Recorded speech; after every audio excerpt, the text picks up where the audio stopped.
Bien, después del intento fallido inicio de esta entrevista con Noé Maza Albores, vicepresidente de la Federación de Colegios, Barras y Asociaciones de Abogados de Chiapas, estamos aquí para hablar del tema de la Guardia Nacional. Noé Maza Albores, hemos sido actores y como medio te hemos entrevistado en ocasiones anteriores por el tema de la Guardia Nacional, como un proyecto que no estaba dando resultados, y ahora esta Guardia Nacional sigue dando de qué hablar, sigue teniendo tela que cortar. Resulta que ahora el presidente de la República, Andrés Manuel López Obrador, trata de incorporar esta Guardia Nacional al ejército mexicano. Desde el punto de vista de ustedes, con base en el derecho del tema, ¿qué es lo que dice? Muy buenas tardes. Es preocupante la actitud del presidente de la República al pretender incorporar la Guardia Nacional al ejército mexicano.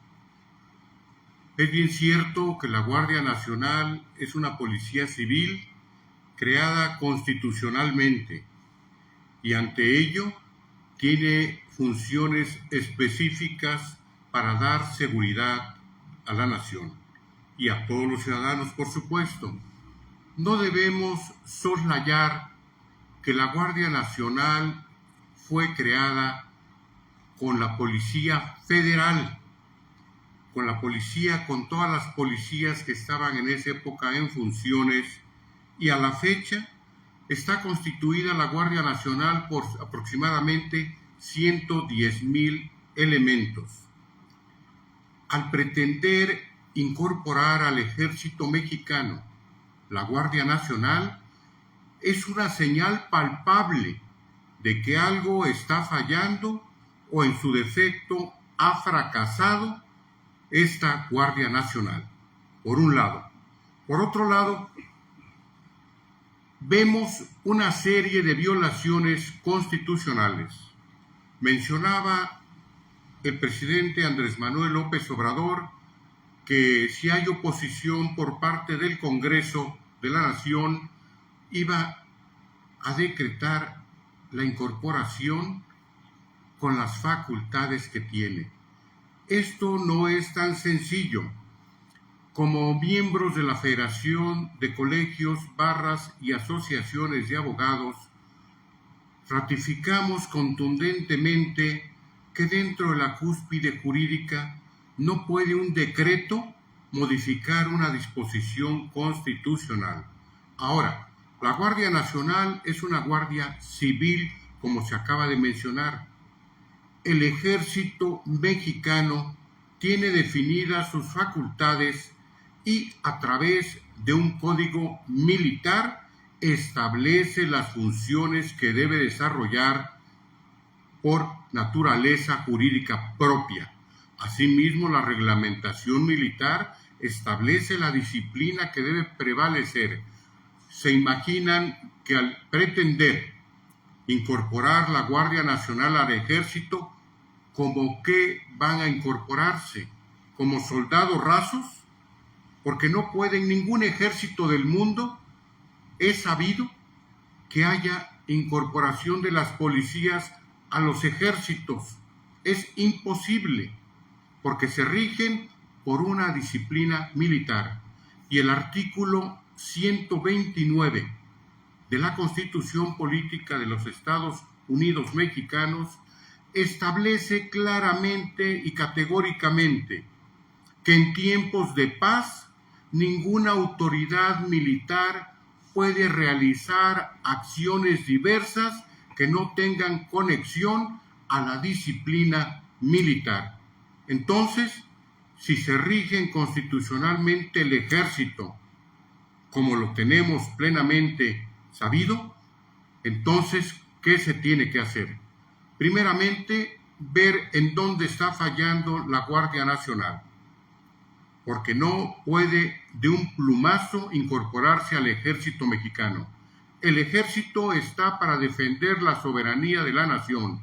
Sin embargo, se han violado múltiples preceptos constitucionales porque se les están dando otras funciones al ejército.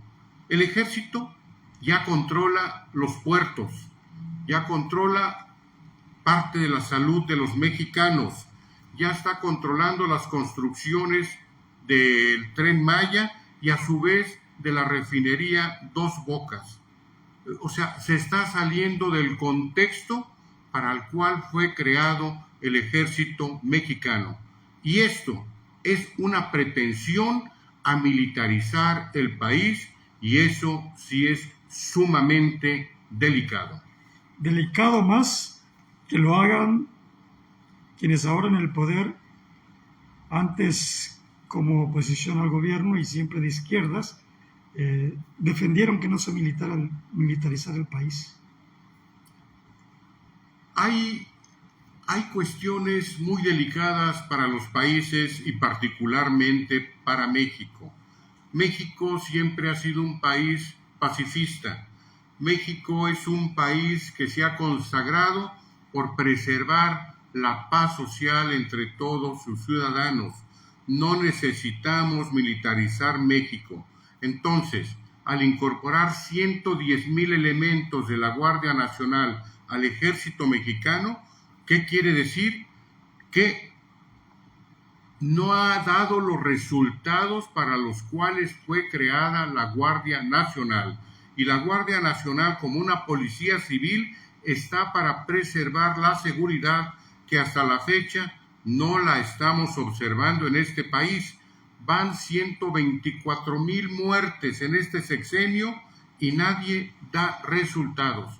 Entonces, es necesario hacer un análisis muy exhaustivo de dónde está fallando la seguridad pública en la nación. Estamos ante un panorama que no se puede ocultar. Estamos ante un panorama que se debe atender con prioridad. La sociedad está sufriendo un índice de delincuencia muy preocupante y entonces necesariamente tenemos que poner más atención en este rubro. Y entonces los abogados, como me decías fuera de cámara, están diciendo un ya basta al presidente de violación tras violación a la Constitución. Efectivamente, el artículo 87 de la propia Constitución General de la República establece al momento de tomar posesión el presidente de la República rinde una protesta de guardar y hacer guardar la Constitución y todas las leyes que de ella emanen, y que si así no lo hiciere, que la nación se lo demande. Puntualizo, efectivamente hay una serie de violaciones a la Constitución General de la República, y ante ello los abogados estamos bastante inquietos, bastante inconformes, porque no es posible que por la ocurrencia del presidente en turno pretenda modificarse lo que legalmente está constituido a través de nuestra Constitución. No olvidemos que el artículo 136 de la República, de la Constitución General de la República, claramente establece que como ley suprema debe respetarse y ante cualquier rebelión seguirá manteniendo su misma observancia de inviolabilidad. Entonces, estamos obligados a respetar en todo momento la Constitución de la República. Y si alguien llegara a violar, los mexicanos estaremos muy atentos para encauzar nuevamente esa protección constitucional que costó miles de vidas a los mexicanos y corrió mucha sangre en el campo de México para tener un cuerpo de leyes que regula la convivencia y la paz social entre los mexicanos. Bien, pues hemos escuchado aquí lo que ha dicho y ha sostenido Noé Maza Albores, quien, por cierto, observo que tiene algo en común con el presidente de la República, de tener como ídolo o ícono a Benito Juárez. Ahí lo podemos ver. Te agradezco mucho, Noé Maza Al Albores. contrario, muchas gracias por esta oportunidad y estaremos frecuentemente vertiendo nuestras opiniones con relación al respeto y a la inviolabilidad de la propia Constitución de la República, porque como abogados tenemos esa ineludible obligación de respetar y hacer que se respete la Constitución. Muchas gracias.